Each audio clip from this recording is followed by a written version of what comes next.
Hello hi. അപ്പോൾ royal Enfield വെറുമൊരു ബൈക്കാണോ? അതൊരു തിരഞ്ഞെടുപ്പല്ലേ? അപ്പോൾ പല തരത്തിലുള്ള കമൻറ്റുകൾ നമുക്ക് വരുന്നുണ്ടായിരുന്നു.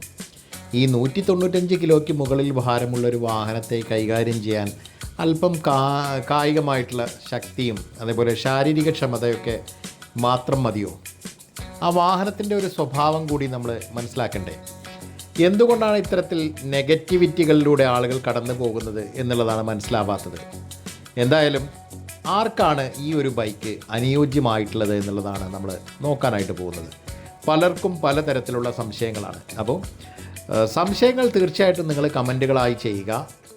ഇത് നമ്മൾ ജനറലായിട്ട് ഈ ഒരു വാഹനം ആർക്കൊക്കെ ഉപയോഗിക്കാം, ഏത് തരത്തിൽ ഉപയോഗിക്കാം, ഇതിന് വരുന്ന കോസ്റ്റ്, നമുക്ക് മെയിൻ്റനൻസ് അടക്കമുള്ള നിലനിർത്തി കൊണ്ടുപോകാൻ നമ്മൾ ചിലവഴിക്കേണ്ട തുക, അതേപോലെ ഇതിൻ്റെ ഒരു റീസെയിൽ വാല്യൂ തുടങ്ങിയ കാര്യങ്ങളൊക്കെയാണ് നമ്മൾ ചർച്ച ചെയ്യുന്നത്. എന്തായാലും ഇത് ആർക്കൊക്കെയാണ് പ്രയാസമുണ്ടാക്കുന്നത്, ആരൊക്കെയാണ് ഈ വാഹനത്തെ ഇഷ്ടപ്പെടുന്നവർ എന്നുള്ളതൊക്കെയാണ് നമ്മൾ നോക്കാനായി പോകുന്നത്.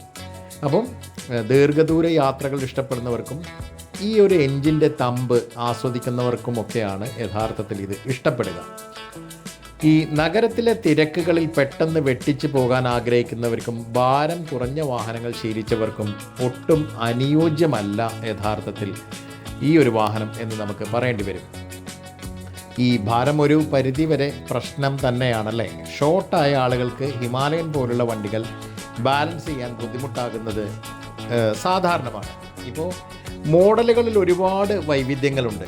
ആളുകൾക്ക് ഏറ്റവും നന്നായി ഹണ്ടർ പോലുള്ള ബൈക്കുകളൊക്കെ ഉപയോഗിക്കാനാവും. പക്ഷേ ബുള്ളറ്റ് രൂപത്തിലൊക്കെ ബൈക്കുകൾ ഈ 195 കിലോ കാറ്റഗറിയിലേക്ക് വരുമ്പോൾ തീർച്ചയായിട്ടും മെല്ലിച്ച ആളുകൾക്ക് അത് ബുദ്ധിമുട്ടുകൾ ഉണ്ടാക്കും എന്നുള്ള കാര്യത്തിൽ സംശയമില്ല.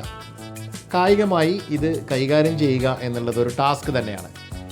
ഇപ്പോൾ ബുള്ളറ്റ് 650 വരെയുള്ള വാഹനങ്ങളും അതിൻ്റെ ഭാരം കൂടിയ അവസ്ഥ, ഹീറ്റ്, ഇത്തരം കാര്യങ്ങളൊക്കെ ഇഷ്ടപ്പെടാത്ത ഒരുപാട് ആളുകൾ വേറെയുണ്ട്. അപ്പോൾ അവർക്കുള്ളതല്ല ഈ ഒരു വാഹനം എന്നുള്ളതാണ് നമ്മൾ സാമാന്യമായിട്ട് മനസ്സിലാക്കേണ്ടത്. ഇപ്പോൾ റോയൽ എൻഫീൽഡ് ബുള്ളറ്റ് ഇപ്പോൾ പഴയ ഒരു ബുള്ളറ്റ് മാത്രമല്ല, ആ ഒരു ബുള്ളറ്റ് മാത്രമല്ലല്ലോ, പഴയ ബുള്ളറ്റുകളിൽ നിന്നൊക്കെ മാറി ഇപ്പോൾ നമുക്ക് റോയൽ എൻഫീൽഡിൻ്റെ വിവിധ മോഡലുകൾ അവൈലബിൾ ആണ്. വ്യത്യസ്തമായ വണ്ടികൾ ഇപ്പോൾ ബുള്ളറ്റും ക്ലാസിക്കും അല്ലേ. ഇപ്പോൾ പാരമ്പര്യവും ലുക്കും ഒക്കെ ആഗ്രഹിക്കുന്നവർക്ക് ആ തരത്തിൽ ക്ലാസിക്കും ബുള്ളറ്റും ഒക്കെ ഉപയോഗിക്കാം.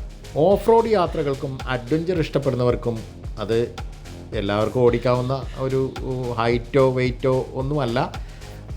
എങ്കിൽ പോലും ഇത്തരത്തിൽ ഓഫ് റോഡ് യാത്രകൾ ഇഷ്ടപ്പെടുന്ന ആളുകൾക്കും അഡ്വഞ്ചർ ആയിട്ട് ബൈക്ക് ഓടിക്കുന്നവർക്കൊക്കെ ഹിമാലയൻ ഉപയോഗിക്കാം അല്ലേ. ഇപ്പോൾ ഷോർട്ട് ഗൺ എന്ന് പറയുന്ന പുതിയ മോഡൽ വന്നിട്ടുണ്ടല്ലോ, സൂപ്പർ മെറ്റിയോർ 650 ഉണ്ട്. അതേപോലെ തന്നെ അതിവേഗവും കരുത്തും ആഗ്രഹിക്കുന്നവർക്ക് വലിയ എൻജിൻ നൽകുന്ന ചൂടും ഭാരവുമൊക്കെ സാധാരണക്കാരായ ആൾക്കാർക്കും താങ്ങാനാവുമോ എന്നുള്ള ചോദ്യങ്ങളും ഉയർന്നു വരും. അപ്പോൾ ഇതിൻ്റെ പ്രായോഗികമായിട്ടുള്ള വശങ്ങളും മൈലേജും മെയിൻ്റനൻസും നെഗറ്റീവുകളും എല്ലാം നമുക്ക് പറയേണ്ടി വരും. ഈ പല ആളുകളും ഒരു പ്ലാനിങ്ങും ഇല്ലാതെയാണ് വണ്ടി വാങ്ങുന്നതെന്നാണ് നമുക്ക് പറയാനാവുക. പലരും വണ്ടി വാങ്ങിക്കഴിഞ്ഞാണ് ഇതിൻ്റെ ചിലവുകളെക്കുറിച്ചും അതേപോലെ ന്യൂനതകളെക്കുറിച്ചും നെഗറ്റിവിറ്റികളെക്കുറിച്ചുമൊക്കെ ആലോചിക്കുന്നത് തന്നെ. ഈ മൈലേജ് എന്ന് പറയുന്ന ഒരു ഫാക്ടർ, പ്രത്യേകിച്ച് 100 രൂപയ്ക്ക് പെട്രോൾ അടിച്ച് വണ്ടി ഓടിക്കുന്ന സാധാരണക്കാർ, അവർക്ക് ഇതൊട്ടും അനുയോജ്യമല്ല എന്ന് തന്നെ പറയാം. 350 cc വണ്ടികളിൽ നിന്ന് പ്രതീക്ഷിക്കാവുന്ന മൈലേജ് എത്രയാണ്? നിങ്ങൾക്കൊരു ഐഡിയ ഉണ്ടോ? അല്ലെങ്കിൽ വാഹനം എടുക്കുന്നതിന് മുമ്പ് നിങ്ങൾ അത്തരത്തിലുള്ള കാൽക്കുലേഷൻ നടത്താറുണ്ടോ?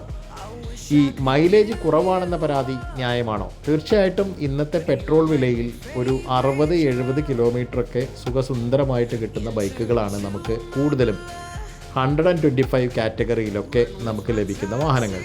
അപ്പോൾ അത്തരം വാഹനങ്ങൾ നന്നായി പരിപാലിക്കാനാവും, വളരെ ചുരുങ്ങിയ ചിലവിൽ കൊണ്ടു നടക്കാനാവും. അപ്പോൾ ആയതുകൊണ്ട് തന്നെ അത്തരത്തിലുള്ള വാഹനങ്ങൾ എടുക്കുക, അതിലേക്ക് പോവുക എന്നുള്ളതാണ് ഓപ്ഷൻ. അത്തരക്കാർക്ക് ബുള്ളറ്റ് ഒരിക്കലും, അല്ലെങ്കിൽ റോയൽ എൻഫീൽഡിലെ ബൈക്കുകളൊന്നും ഒരു സാധ്യതയല്ല എന്ന് തന്നെ പറയേണ്ടി വരും. സാധാരണ 100-125 cc ബൈക്കുകളെ അപേക്ഷിച്ച് സർവീസ് ചാർജുകളും കൂടുമെന്നുള്ള കാര്യത്തിൽ സംശയമില്ല. അപ്പം അതേപോലെ തന്നെ വൈബ്രേഷൻ, ഹീറ്റിംഗ് ഇഷ്യൂസ്, പാർട്സുകളുടെ വില എന്നിവയെക്കുറിച്ചൊക്കെ നമുക്ക് പരിശോധിക്കുമ്പോൾ ഇതെല്ലാം സാധാരണക്കാരന് പ്രശ്നങ്ങൾ സൃഷ്ടിക്കും എന്നുള്ളത് തന്നെയാണ് നമുക്ക് പറയാനാവുക. എന്തായാലും ആരാണ് യഥാർത്ഥത്തിൽ ഒരു ബുള്ളറ്റ് റൈഡർ ആകേണ്ടത് എന്ന വിഷയം വിശദമായിട്ട് നമുക്ക് നോക്കണം.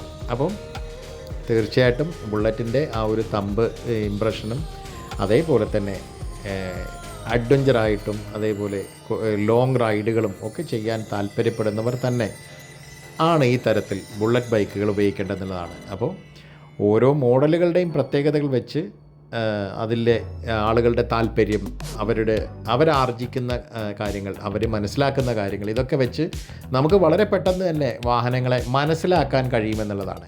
അപ്പോൾ അതൊന്നും വളരെ വലിയൊരു സംഭവമൊന്നുമല്ല. വളരെ എളുപ്പത്തിൽ ഈ പറഞ്ഞ പോലെ നമുക്ക് ഇന്ന് ഒരുപാട് സോഴ്സുകളുണ്ടല്ലോ, അത്തരം സോഴ്സുകൾ ഉപയോഗിക്കുക. വളരെ ഭംഗിയായിട്ട് നമുക്ക് ഇതേപോലെ വാഹനം തിരഞ്ഞെടുക്കുക എന്നുള്ളതാണ്. അപ്പോൾ ബുള്ളറ്റ് ഭാരമുള്ള വാഹനമാണെങ്കിലും വളരെ ഈസിയായി അത് മനസ്സിലാക്കി കഴിഞ്ഞാൽ ഹാൻഡിൽ ചെയ്യാമെന്നുള്ളതാണ്. പല ആളുകളും ചോദിക്കാറുണ്ട്, ഇപ്പോൾ ഷോറൂമുകളിൽ ബുക്ക് ചെയ്ത് കഴിഞ്ഞാൽ പലയിടത്തും പല തരത്തിലാണല്ലോ ലഭ്യമാകുക വണ്ടി എന്നുള്ളത്. പിന്നെ പറയപ്പെടുന്ന മോഹന വാഗ്ദാനങ്ങളൊന്നും ഇപ്പോൾ ഇതിൻ്റെ ഒരു ലോണിലേക്കോ മറ്റോ ഒന്നും പോയാൽ നമുക്ക് പ്രത്യേകിച്ചൊരു ലാഭമൊന്നും ഉണ്ടാവുന്നില്ല എന്നുള്ളതാണ്. യഥാർത്ഥത്തിൽ റോയൽ എൻഫീൽഡിൻ്റെ ഈ പറയുന്ന ലോൺ വഴിയുള്ള വാഹനമെടുപ്പെല്ലാം തന്നെ വലിയ ബേർഡൻ ആവാനൊക്കെ സാധ്യതയുണ്ട്. അപ്പോൾ വലിയ എമൗണ്ടുകൾ മാസ വരിയാകുന്ന രൂപത്തിൽ അല്ലെങ്കിൽ EMI വരുന്ന രൂപത്തിലൊക്കെ ചെയ്തു കഴിഞ്ഞാൽ നിങ്ങളുടെ ബഡ്ജറ്റിനെ അത് താളം തെറ്റിക്കും. പിന്നെ നിങ്ങൾ മറ്റൊരു തരത്തിലേക്ക് ഈ വാഹനം ഒഴിവാക്കേണ്ട രൂപത്തിലേക്ക് ചിന്തിക്കും. കാരണം പൊതുവെ മൈലേജ് കുറവാണ്, അതേപോലെ മെയിൻ്റനൻസ് കോസ്റ്റ് കുറവാണ്, പരിപാലന ചെലവുകൾ പൊതുവെ കൂടുതലാണ് എന്നുള്ളതൊക്കെ കൊണ്ട് തന്നെ നമ്മളൊരു ഡെയിലി യൂസിന് നമുക്ക് ബുള്ളറ്റ് ഉപയോഗിക്കുക എന്നുള്ളത് എല്ലാവരെ കൊണ്ടും കഴിയുന്ന സംഗതിയല്ല എന്ന് തന്നെ മനസ്സിലാക്കണം. അപ്പോൾ ഇത്തരത്തിലുള്ള കാര്യങ്ങൾ കൂടിയുണ്ട്. അപ്പോൾ പല ഷോറൂമുകളിലും പലതരത്തിലാണ് ഡെലിവറി നൽകുക. അപ്പോൾ അത് ശ്രദ്ധിക്കണം.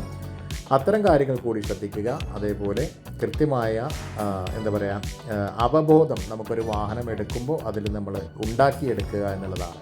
അതിനനുസരിച്ച് ആ വാഹനത്തെ കൊണ്ട് നടക്കുക എന്നുള്ളത് കൂടി പരമാവധി നമ്മൾ ആ തരത്തിൽ ശ്രദ്ധിക്കുക.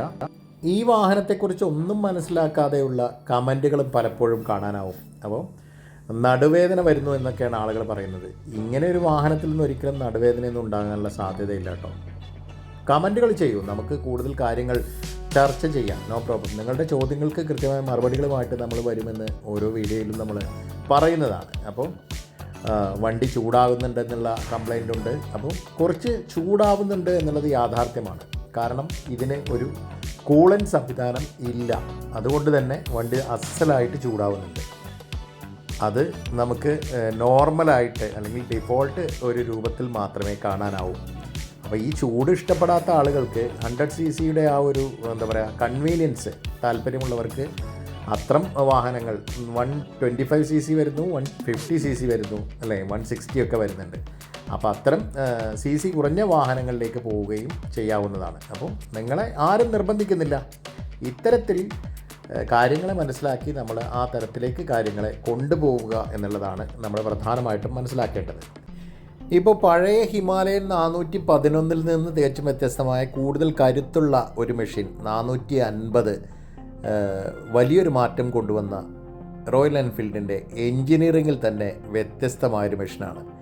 അപ്പം ഇതിനെ നോക്കുകയാണെങ്കിൽ നമുക്ക് ലിക്വിഡ് കൂൾഡ് ഷെർപ്പ എൻജിൻ എന്ന രൂപത്തിൽ പുതിയ സംവിധാനങ്ങളൊക്കെ പുതിയ സാങ്കേതിക വിദ്യയുടെ പിൻബലത്തോടു കൂടി വന്നിട്ടുണ്ടെന്നാണ് പറയാനാവുക. എന്തായാലും ഈ ഒരു എൻജിൻ്റെ പവർ എന്ന് പറയുന്നത് 40 PS ആണ്. ടോർക്കും അതേപോലെ 6 സ്പീഡ് ഗിയർ ബോക്സും ഒക്കെ ഈ ഹൈവേ യാത്രകളെ എങ്ങനെ എളുപ്പമാക്കും എന്നുള്ളത് നമുക്ക് അത് ടെസ്റ്റ് ഡ്രൈവ് ചെയ്ത് തന്നെ നിങ്ങൾ നോക്കണം കേട്ടോ. എന്തായാലും ഗൂഗിൾ മാപ്സ് സപ്പോർട്ട് ചെയ്യുന്ന round TFT display, ride by wire technology, വ്യത്യസ്ത റൈഡിംഗ് മോഡുകൾ എന്നിവ ഈ ഒരു വണ്ടിയെ മോഡേൺ അഡ്വഞ്ചർ ബൈക്കാക്കി മാറ്റുന്നത് നമുക്ക് മനസ്സിലാക്കാം. എന്തായാലും വലിയ ഫ്യുവൽ ടാങ്കും മികച്ച സസ്പെൻഷനും ഓഫ് റോഡ് യാത്രകൾക്ക് അനുയോജ്യമായ ടയറുകളും ഒക്കെ ഈ ഒരു വാഹനത്തിൽ ഹിമാലയൻ്റെ ഏറ്റവും പുതിയ വാഹനത്തിൽ സജ്ജീകരിച്ചിട്ടുണ്ട് എന്നുള്ളതാണ് കഥ. എന്തായാലും അടുത്ത ഒരു ഭാഗം, അത് നമ്മൾ റോയൽ എൻഫീൽഡ് എന്ന ബ്രാൻഡിനെ